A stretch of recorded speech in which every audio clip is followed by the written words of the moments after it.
Hey guys, so I wanted to come on here and show you this crock pot that has been a staple in my household for 10 plus years and still working just as well as the day that we got it.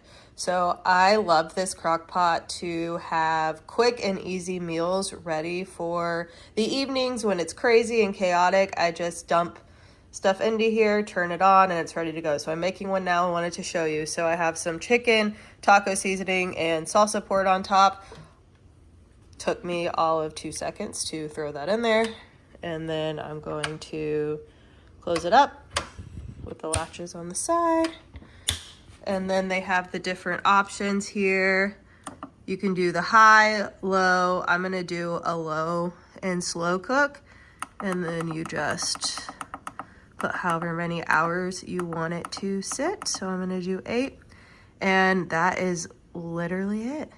And now this will cook and be ready for when we eat dinner later. So yeah, highly recommend. Like I said, a good long-term staple for your kitchen and a good one to have on hand for you and your family.